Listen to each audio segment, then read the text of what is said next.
is Kurt, Kurt the farmer, and we do coffee on our coffee farm, or Hacienda, Pumarosa. I'm very proud to call myself now Farmer Kurt, because previously I used to be a steel trader. And about 20 years ago, a good friend of mine made me an offer for his property here.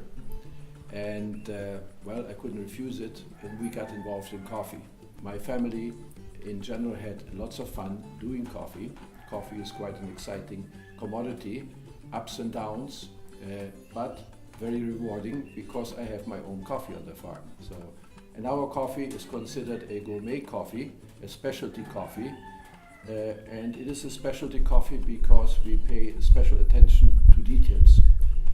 We grow our coffee, process it here on the farm, and then also roast it here.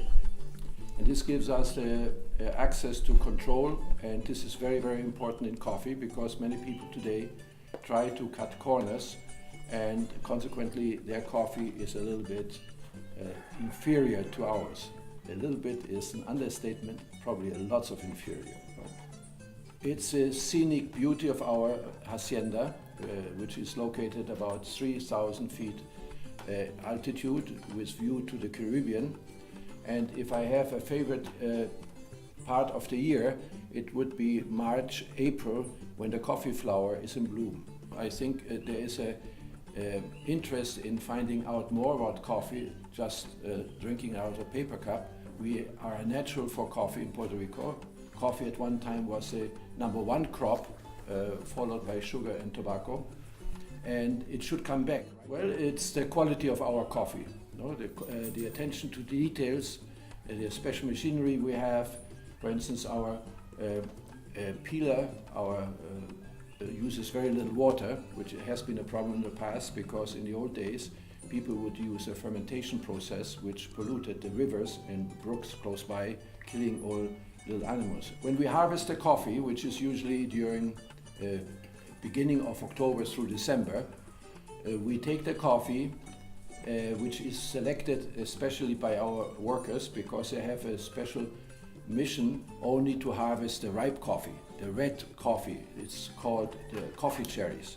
I take it to a sorting table where at the heights of the coffee season we have up to 6 persons standing, taking out all coffee which is not perfectly ripe. This coffee then is peeled, just to get an idea how much is lost in this peeling process. Or a pound of roasted coffee requires 7 pounds of coffee cherries. Some of the part of the coffee cherries, of the skins especially, can be used later on as fertilizer. From there it goes to our dryer. Because of the climate change, we cannot dry coffee anymore in the sun, so we have to have a mechanical drying, which consists of 2 silos which are heated by air, modest temperature, about 100 degrees. And after 24 hours, the coffee is ready for storage. I think it's very important to realize that the selection of coffee is really very, very important, because if you leave some unripe coffee beans in your selection, you will find out the lousy taste later on in the cup of coffee. We'll peel it, which means we remove the parchment skin to make it ready for roasting.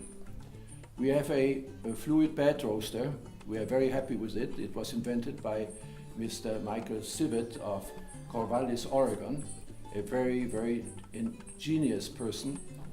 And the coffee is roasted at high temperature in about 6 to 8 minutes.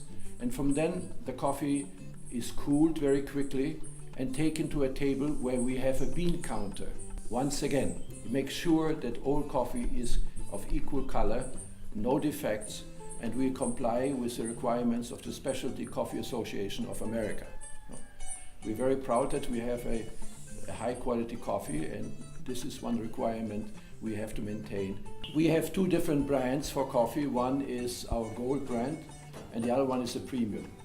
The Gold brand usually contains the largest beans we produce, and this coffee is roasted a little lighter than the premium brand, which consists of little smaller beans. The Gold we deliver when a customer requires drip coffee, because it's known that the lighter the roast, to a certain point of course, the better the taste of the coffee.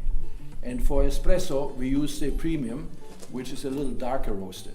This coffee also we use for our cappuccino. It goes very nice with the milk in the cappuccino. It's very nice here, it's very quiet. I hope to see you on our farm in the near future. Yours truly, Kurt the farmer. Awesome.